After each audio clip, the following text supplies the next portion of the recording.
we have 6 new members so far this year. Now, the record, as far as our records go back, is 34 in 1 year. We had a great year last year. We had 33 new members. But the record of 34 was in years that ended in 5 or 0. So this year has got to be an even bigger year. I think, let me tell you who our new members are. I'll just, Elaine Louie from the New York Times. Elaine, are you here? No. David Corcoran, a former editor of Science Times, the weekly science section of the New York Times. Sherry Henry, who I know is here because I'm lucky enough to be sitting next to her. Sherry, stand up. She was, of course, on the radio for a long, long time and is the author of The Deep Divide, a study of women's attitudes toward feminism. I think that's something we're fairly forward about, especially considering the median age of this crowd. As you may know, Sherry, one of our recent honorees was Gloria Steinem, although my mother at 99 didn't think she was militant enough. Anyway, Charles de la Fuente, who was also at the New York Times for a long time. Tom Watkins, who I used to work with at CNN and haven't yet had a chance to say hello. Over at this table, Tom, stand up, along with Bethany Candell, who is related to Myron Candell. Very talented journalist in her own right, and Tom was in the medical unit and a news editor at CNN. Anyway, I hope you'll welcome them both. And now, unfortunately, I would like to have a moment of silence because we lost 3 of our very faithful members and a good friend of the Silurians. First, Timothy Lee, who was a longtime Silurian who worked for the New York Post and CBS before becoming a public relations man. Mort Gordon, a former reporter and editor at Fairchild Publications.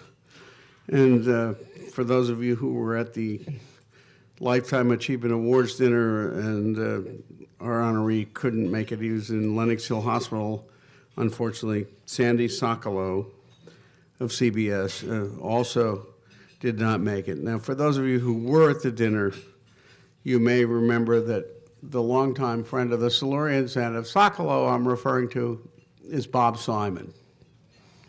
And now I'm doubly sorry that Bob was going to be the surprise speaker at my request for Sandy, but when Sandy was in the hospital and could not make it, Bob thought it would be too irreverent to do a friar's roast of Sokolow without Sandy being in the room.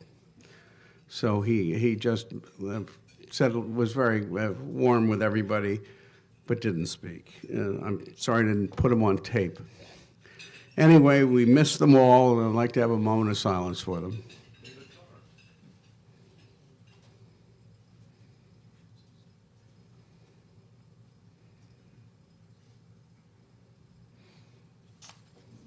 Thank you. Now, I was just going to introduce our speaker by saying Liz Smith. But because, you know, the Pope, the President, Hank Aaron, what are you going to say? But one of our dear mutual friends who I had hoped would be here, Karen Burns, who was a great reporter at ABC and CBS, and was going to come but is not feeling so hot herself, emailed me at 12:49 a.m. And she said this: Liz is incapable of saying an unkind word unless you get her into a political discussion or bring an injustice to her attention. Now remember, Karen's a pretty good writer. This Texas farm girl has been passionate about equal and civil rights all her life, gutsy and not afraid to tell the truth. I could keep going, but I'm just going to say she's adventurous in every sense of the word. The thing that makes her the truly superb reporter she's known to be is her intense, deep, and real fascination with people of all ages and backgrounds. This is all caps. It took me a long time to learn when you email somebody and you've accidentally hit the all caps key, it means you're mad. I didn't know that. Did you? I think Karen is just trying to emphasize something. She says she listens, that's in caps, and remembers, that's in caps, and loves, and that's in caps, meeting new people. Trust, all caps, a mandatory component for any good reporter. Just ask Brian Williams. No, Karen didn't write that line. I did. I don't know one person who does not trust Liz. She's intimate friends with many, many of the world's most famous talents, stars, yet she never forgets the little people, even little kids. What else do I need to say about Liz Smith? Nothing, I think, except please come up. And her old pals, Warren Hogan, Walter Anderson, are going to bring her up here, and she's going to let it rip. We're so happy you're here, Liz. About half of what you said was true.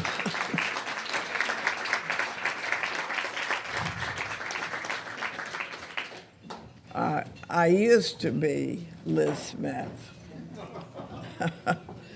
And I see to my happiness that you are all what we call players.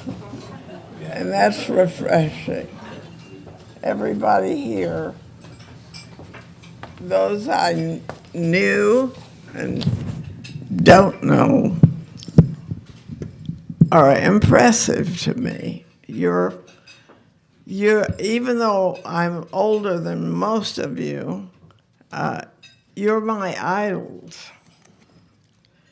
So I guess all of us in a gathering like this are players, and we remember our past glories. They're beginning to seem downright quaint. Or we're forging ahead. I had this prop. Time magazine with the cover story this week. It's has a line, this baby could live to be 142 years old. The frontiers of longevity, as Time calls them, seem like a dangerous place to me, considering how good or bad one might feel when growing so much older. And then there's the weather and today's usual headlines of doom. But who, being 70, 80, or 90, elects to live quite so long? I guess I still do, considering the alternative. Anyway, that doesn't bear worrying about, because unless you have a religious belief that there'll be something wonderful in the hereafter, I found it perfectly wonderful right here. I wrote in my daily column, which I still toss around for the Huffington Post, in the New York Social Diary, I wrote about coming here to speak to you, and I wrote then that I was born just exactly 1 year before the Solarians were themselves born. And then I thought, with so much wisdom, I could merely congratulate you for surviving the internet age and sit down. But I'm supposed to be kind of amusing. Here. The internet age, who would have thunk it? I guess people were saying the same thing about those horses rearing up in the streets when they encountered the Model T Ford. And that wasn't too long after I was already a kid. You know, once upon a time in the world we live in, work in, a byline really meant something. I don't think it means much anymore. It used to mean a lot of money in the old days for Walter Winchell. Luella Parsons had a hopper. Earl Wilson, Lee Mortimer, does anybody remember these names? Danton Walker, Bob Sylvester, and the astounding Dorothy Kilgallen, who was a really good reporter. And then there was Ed Sullivan.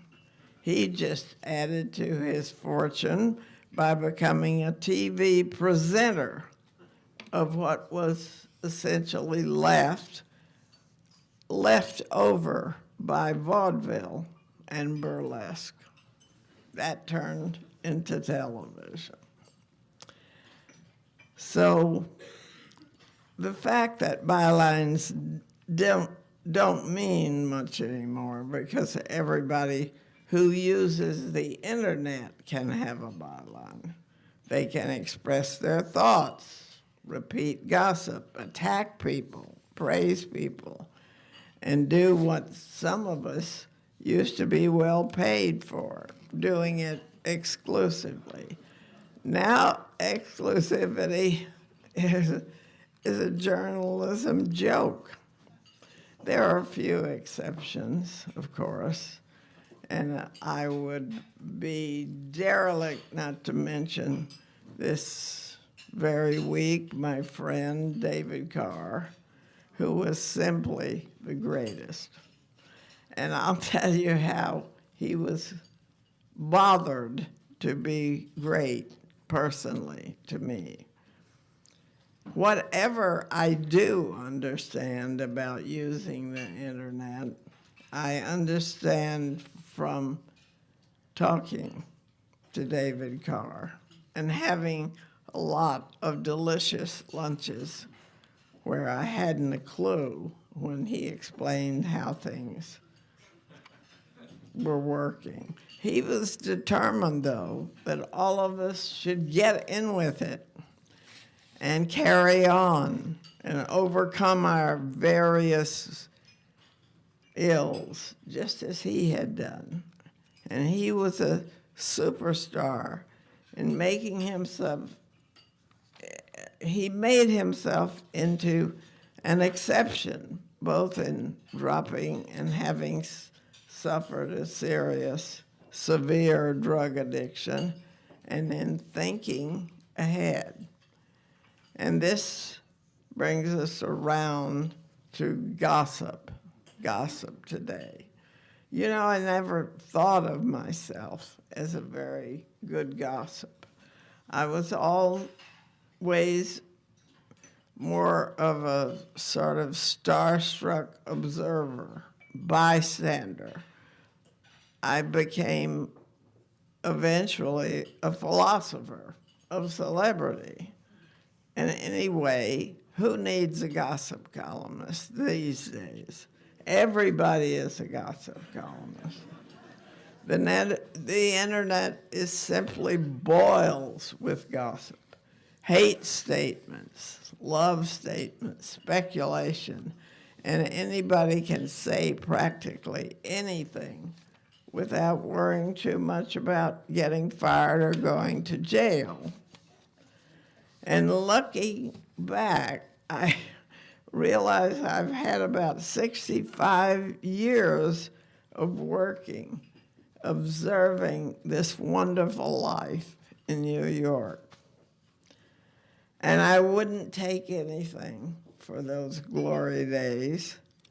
I arrived in New York in 1949, and remember there'd been a little thing like World War II. It had only been over for a few years. So I was a young World War II bride, recently divorced, and New York had been reviving itself for several years after they turned the lights back on.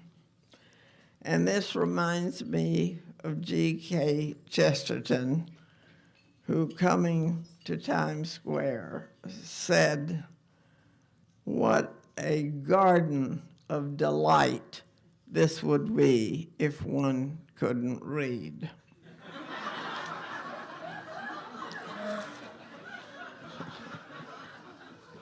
And I think about that guy every time I go anywhere near Times Square.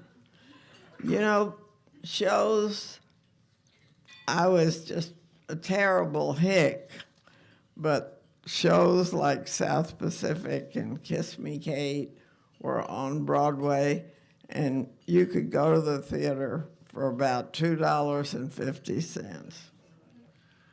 But then America still had to go through, after World War II, multiple wars that came after. The Korean, the Vietnam, the Falklands exercise, the Panamanian invasion, Cuba, the Cold War, the Gulf War, then the Iraqi War, the problems with Iran, Syria, Libya, and now ISIS in the Middle East, where we seem to have lost our way. We can't decide, even the president, what the ISIS people are all about without seeming politically incorrect. The last time I spoke here to the players, it was about 2006. And there was a new documentary out then. I forget its name. But it was discussing the old military-industrial complex that President Eisenhower had warned us against. It seems we can no more disengage from making weapons of war than from using them. It's like trying to convince people not to be celebrity crazy about people who don't really matter. In both instances, it seems to me we can't disengage from either war or gossip. And the old documentary I've mentioned says if we gave up using all those weapons we so diligently prepare, then the economies of the world would probably collapse. And the makers of the documentary, even long ago, claimed that Congress is a willing participant in this duet, making it a trio. The House and Senate simply seldom turn down the Pentagon. So we'll see in the days ahead. Will we really go to destroy ISIS to help solve the many problems that we seem to have made ourselves? And how often we change our minds about whatever we decide to do. I happened to be living in Alamogordo, New Mexico, when the first atom bomb was experimentally exploded there, only 90 miles away in the desert. And about 3 months later, after Hiroshima, I thought that was a great solution, that this horrible invention had happened. And it meant that all those guys training for the invasion of Japan wouldn't have to go and be killed. But every blessing carries its own curse. And now all of us live under the threat of nuclear world destruction, however you pronounce it. So it doesn't seem that even the internet and free speech and seriously being overly politically correct has gotten us very far. When I used to run into President Clinton around New York, he would always say the exact same thing. Liz, got any good gossip? Well, I was busy every day making a living, putting the best of what I could learn or steal from somebody else or overhear into my columns.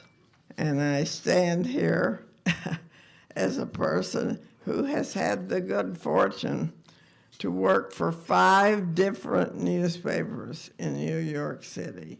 The News, Newsday, the Journal American, the New York Post, and the Staten Island Advance, because Staten Island insisted that it was a separate entity and it could make a separate contract with me because I was special to Staten Island and the rest of New York didn't matter. Now, that has all ended, and gossip seems more or less extraneous.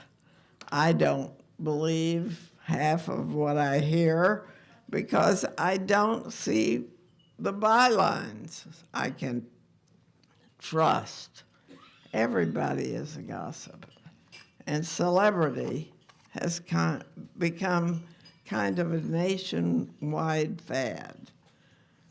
And it's usually some kind of celebrity that we middle-aged folks don't even recognize. It's the celebrity of non-accomplishment. There are a few big stars, especially in the music world, but the rest of it is starting to seem to me like make-believe. People have always looked up to their betters or what passes for them, and there have been real stars with real glamour. And Alan J. Lerner put this best when he wrote the song for Camelot, I Wonder What the King is Doing Tonight. We all wonder what those people are doing. And we don't have enough kings, real stars, and real leaders. And the movie-making business, which so many of us depended on for whatever little culture we have, has exploded. It ruined the monopoly of studio power, I think. And hundreds of creative people made a lot of very good movies this year with very little money.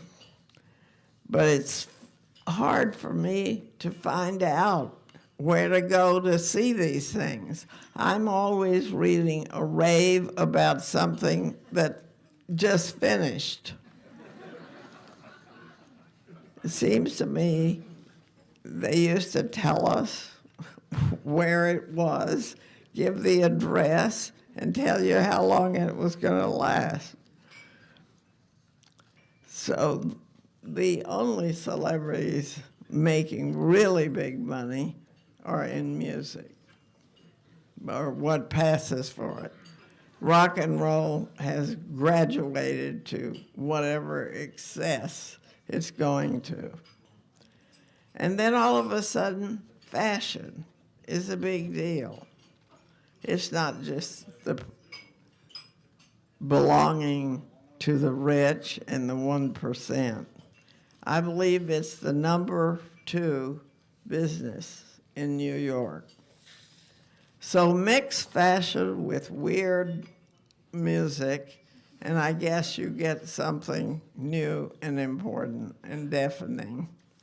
The other explosion is in the mysteries, to me, of modern art. If I had just kept those old Andy Warhols. Andy used to say to me when I would write something for an interview, I can't pay you, Liz. Just go to the studio and take home anything you want. But I was a snob. And with half the world starving to death and parts of show business trying to solve this problem, we want to say more power to these celebrities who take matters in their own hands. But the other great fad going on now is food. You read about food everywhere, whether it's like it was just invented. Unusual food with strange names, how to make it look good enough to eat. I find this whole section of the Times given over to food. So I guess we have a lot of big rowdy music, a lot of activity in modern art and food. I must be leaving somebody out. President Clinton told me at the Texas Book Festival some years ago, he had gone there at the suggestion of Laura Bush. Yes, Laura Bush. He said there were 3 things that have happened of consequence in the new 21st century. First, statistics show that now, for the first time ever, 50% of the world's nations are democracies. 2, he pointed out, that the rise of the internet, the web, whatever you want to call it, the surprising new technologies can do what government can no longer do. And he cited people like Bill Gates and Bono. He cited volunteerism, fundraising privately against illness, and the worldwide fight against AIDS and to save the environment and help tsunami victims or earthquake victims in Pakistan or Haiti. There are hundreds of groups going where government can't go, passing the hat, trying to solve the problems in cases like New Orleans, where the government has disappointed us. And he noted that how many millions of us are willing to take up these fights. This was very appealing, encouraging to me. It made me feel better in the welter and midst of our troubles, foreign and domestic, and all of the things that Mother Nature has visited us of late. And it just cheered me up for a minute. But the 21st century hasn't turned out to be quite so rosy as President Clinton predicted. And when it comes to spreading democracy, I'm not sure the despotic world is ready for it. Every revolution for freedom, freedom of speech, all of that, turns back into a dictatorship, like in Egypt. People want law and order, I think, more than anything.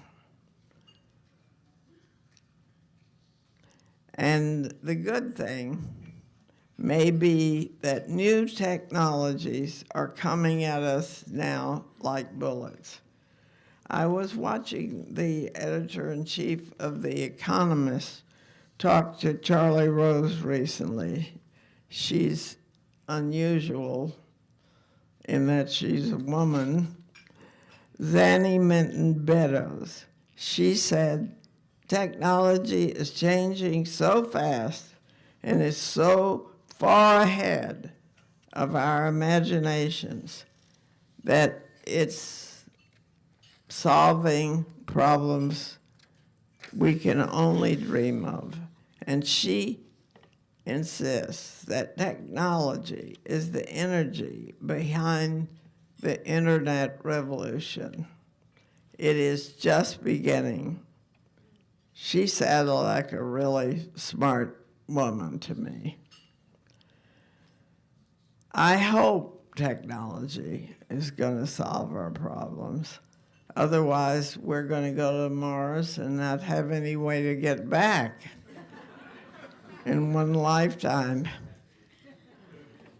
We're not acting fast enough on global warming, and we're downright afraid to really go back to the Middle East because everything we do there makes it seem worse. I guess mankind has always lived in one dilemma or another. I'm cheered to know, just for one example, that technology has come up with an entirely new, thinnest material imaginable. It's something called graphene. And the New Yorker wrote all about graphene. It was invented by Andre Gein, Gein, and it's practically like finding a new element, an element for building and not adding to the mass. It's so thin you can't see it. So they haven't figured out what to do with it yet.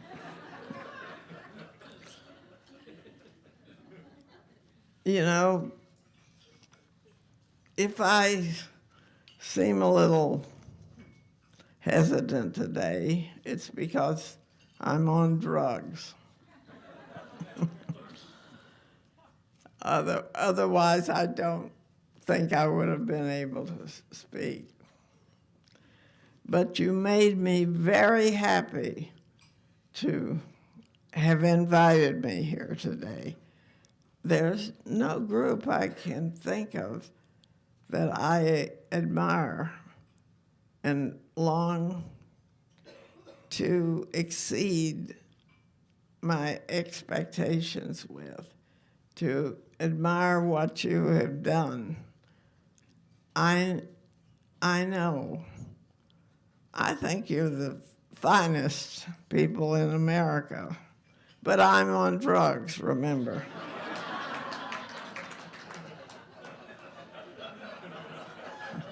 They are just moderate drugs, but it's fun to come here today and not have a bad thought. You are all going to help journalism survive and improve, because that's what good, smart people do. You guard us from ourselves, even if it means we have to start speaking in tongues. I hope I live long enough to be invited back when I'm not taking drugs. Because I know I could make a better speech. And I just saw one little cartoon today. I read that Kim Kardashian, because we can't meet without saying her name.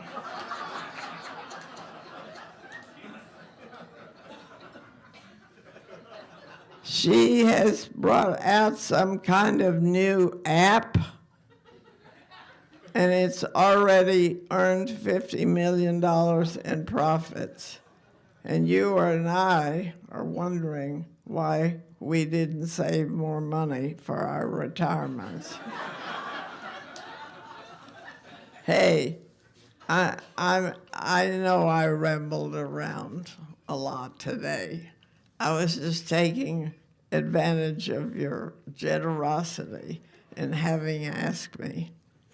I've always thought I was sort of tagging along after you guys, picking up the pieces. And that's been the best career I could have possibly thought of. Thank you. God bless you.